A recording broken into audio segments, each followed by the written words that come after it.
numéro de On n'est pas fini. Ce soir, et comme chaque semaine, nous sommes heureux de retrouver Christiane Lambeau et Johan Coït qui seront à mes côtés. Bonsoir Christiane.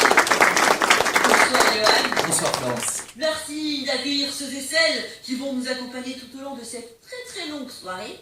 C'est un musicien à succès primé à l'Eurovision. Il compte des millions de disques vendus partout dans le monde. Il est devenu un des artistes les plus emblématiques de la scène internationale.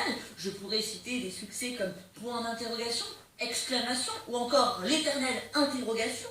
Il sera en tournée un peu partout dans le monde entre 2020 et 2021. Montréal, Montpellier, Differdange. Et il nous présentera son nouvel album, Absurde. Je vous demande de faire un tonnerre d'applaudissements pour Margarita Brousse.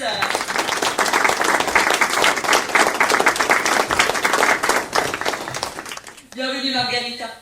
Merci. Accueillons maintenant une auteure et une illustratrice à succès. Elle est connue dans le royaume des tout-petits pour les aventures de son lapin Concon et de sa lapine Coconne. Elle a aussi prêté son pinceau pour le film Au secours les chasseurs de David Goya. Elle nous revient avec un nouvel album illustré aux éditions Aïe Édition. Concon nous apprend à devenir propre, avec le titre Maintenant c'est toi qui te laves. Je vous demande d'accueillir Émilie Louise. Bienvenue Madame Louise. Je sais que Margarita Brousse avait vraiment envie de parler avec vous, chère Émilie, parce qu'il adore les lapins et a une passion pour le papier molletonné. Oui, ce sont vraiment deux choses qui me remplissent Et d'émotion. vous, très chère Émilie, je pense que vous avez déjà eu l'occasion d'écouter quelques titres de notre musicien du soir, n'est-ce pas? Oui, tout à fait. Et en plus, ma préférée, c'est Interrogation. Parce que quand je l'écoute, j'ai la sensation d'être en osmose avec mon lapin Concon. Vous êtes vraiment une femme de goût. Ouais, je dois avouer que c'est une introspection en fait, vous voyez. Je suis vraiment en Oh, osmose. rien que ça, on se pose avec un lapin. Eh bien, dis donc, mes chers co-animateurs, la soirée risque d'être intéressante, hein. D'ailleurs, je tiens à signaler à nos téléspectateurs que c'est votre première sur le plateau de On n'est pas fini à tous les deux. Oui, merci de nous faire passer le cap, Florence. Merci de me déflorer. Je veux dire du plateau. Attention, Émilie, votre langue a touché peut-être, non? Non, ma langue, elle a pas fourché. Non. Oh, vous m'avez caché cet humour, chère Émilie.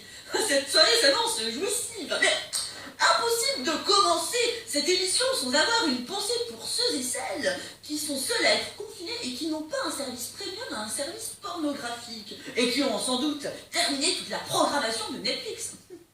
Et bien entendu, je ne peux pas ne pas évoquer la carte des contaminés où nous avons aperçu cette remontée magistrale des États-Unis. Saluons nos amis américains et bravo à eux. Votre budget est aussi pourri que celui de l'Europe. Alors, Trump, un truc à ajouter?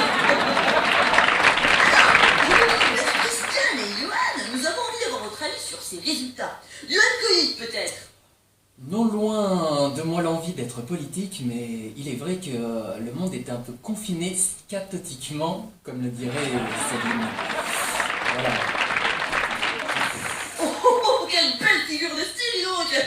Je m'en connais bien, la Johan. Et vous, chère Christiane, votre avis? Bon, c'est une carte, c'est des graphismes et c'est des couleurs. Nous sommes d'accord, non? Oui, mais... La carte était très différente de d'habitude et son visage a changé. Et on ne l'avait jamais vu comme ça, c'est-à-dire toute arrogance s'était envolée, avait disparu. Et il y avait, justement, il y avait quelque chose, et il s'est passé quelque chose pas seulement pour Trump, mais aussi pour le pays. Je sais pas, c'est juste mon avis. Voilà, je n'ai pas envie de rajouter. Oui, grande Émilie, Christiane, bien sûr. Oui, Émilie, vous avez quelque chose à dire? Oui, Christiane parlait de cartes, de graphismes, de couleurs, de Oui, Émilie, merci pour ce soulignement. Margarita, peut-être? Oui, moi, en fait, tout ça, ça me remplit d'émotions. Vous voyez, c'est... Ah non, pas du tout, non. Mais vous savez, je suis rarement interrogative. Nous n'allons pas commencer un débat maintenant, car nous aurons tout le plaisir de débattre juste après.